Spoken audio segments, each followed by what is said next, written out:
Okay, welcome back. I've been around for a while. I've been busy.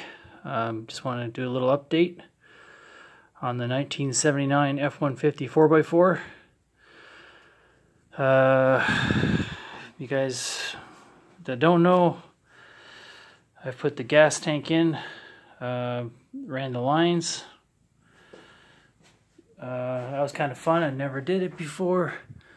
Just put some nice brass fittings. I had to jump it up there, or jump it down I should say, because slight difference in the hose inner diameter. I gotta do, this is the descender unit. It tells how much gas is in the tank to the gauge. It goes to the gauge. Got a ground wire I gotta put in still. I got these neat little tie wraps. I still have to cut that off, but basically what they do is, I don't know if I can get a good shot here. They go into little, they form two little circles, and I used stainless steel bolts and with lock washers and lock nuts, and they drive to the center, and it's really convenient for this. So there's a, I don't know if you can see that, there it is. A little better of a shot there. So yeah, I use those all along the frame. There's a good shot of one right there. Really simple to use. I didn't know they even existed. Somebody recommended them to me. I thought that, hey, why not? They're great. Anyhow, I've cleaned up the frame, ran the gas line, ran the brake line down to the split valve there. This is basically your brake line, goes down. For those who don't know, I know it's obvious, but we all got to learn. I'm learning as I go here. This thing here is kind of important. It's I didn't know what it was. I didn't even notice it until I started taking it apart. But this thing here is an air breather tube, vent tube for your axle. So there's a little rubber tube that comes off there. It's got nothing to do with the brake line at all. So that was kind of neat. I learned that. Basically, one splits over to the wheel. I made these brake lines today, nickel plated. I believe that's what they are. I guess I hope they don't rust that much. Maybe they will. I don't know. Hopefully they don't leak. I've never made brake lines before, so that was fun. So today I put in the little master cylinder things. I had to take the wheels back off, put those in, and then ran these brake lines. Not a big deal for a full-time mechanic, but for somebody that doesn't do this all the time, it has its challenges. So there's that. Cleaned up the frame. You guys already know that, I'm sure. I just used I didn't use epoxy coat or anything like that, and I didn't get it sandblasted. I just cleaned it really well with a wire wheel. And I also used a deruster and a rust inhibitor. And then painted it with spray bombs. And then after I was done that, I used a brush paint and painted over another thick coat, because I felt like the spray bombs it wasn't enough coverage. So I'm probably going to go over it again just for extra layer. Exhaust I'm still changing, don't worry, that's not going to stay like that. Just haven't got around to that.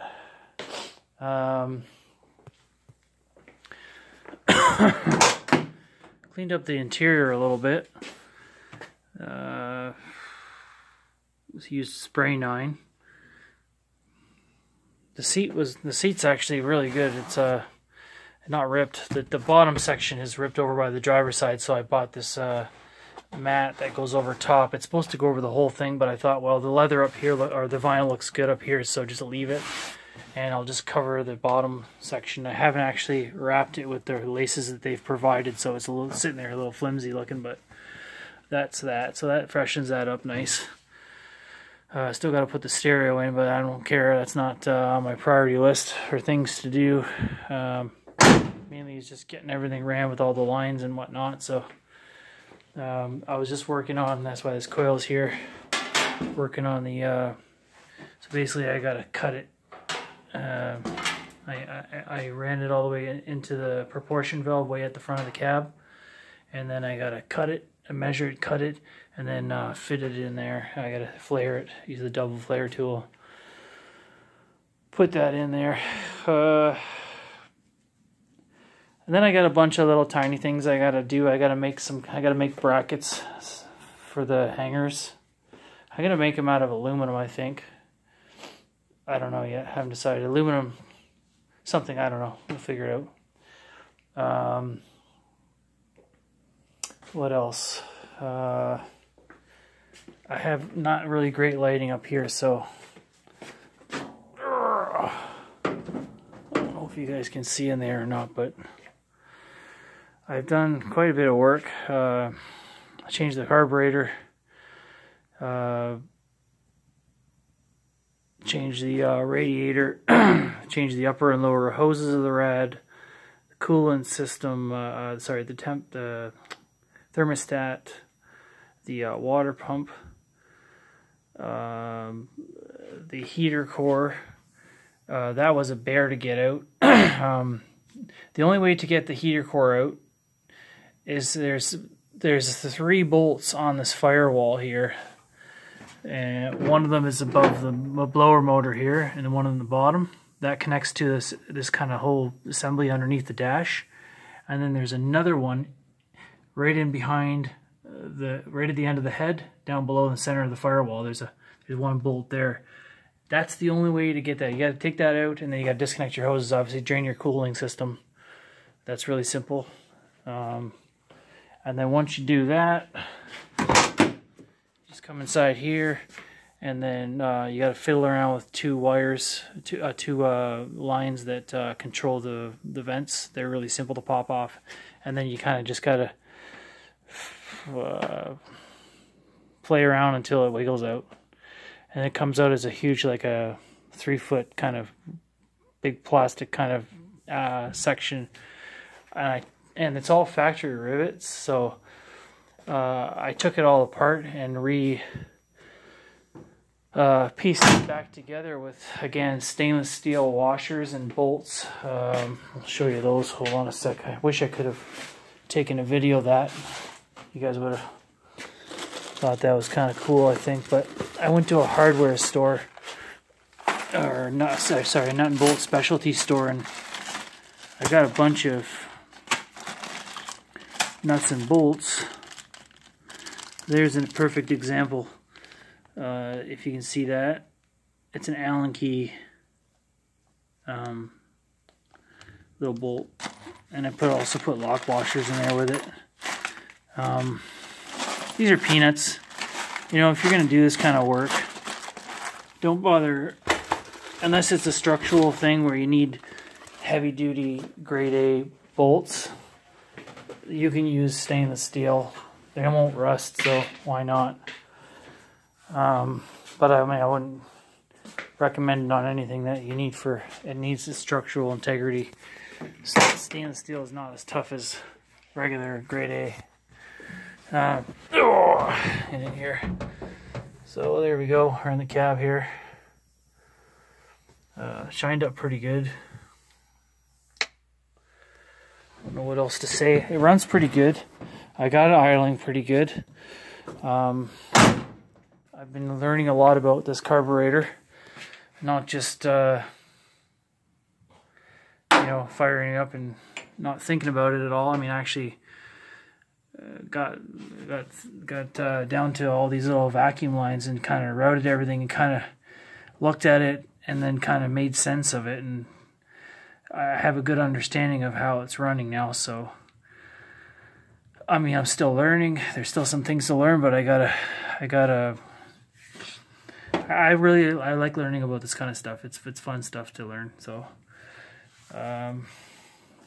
you know, brake lines, for example, I didn't know how to do them. I did my first brake line today. I've never did a brake line, and this is something that I can use for my other vehicle that's on the road, my daily driver, rather than taking it to a garage. So it's fun to do this kind of stuff. That's about it. That's all I got. Next thing I'll be doing is soon I'll be working on that box, which shouldn't be too difficult. It's not that bad, so I'm just going to spray a bunch of deruster on it. And basically what I do is I spray this gel kind of deruster. It's a thick gel, so it doesn't just evaporate or drip off.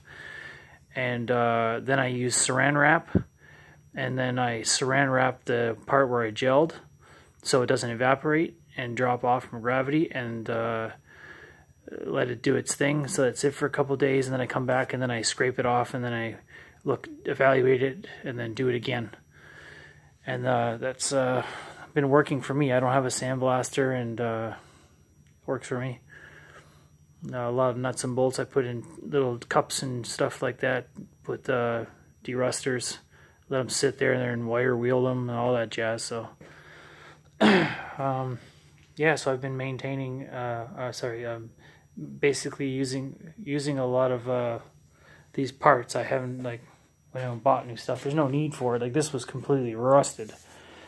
With a little bit of time and some paint, it's amazing what you can make it look like.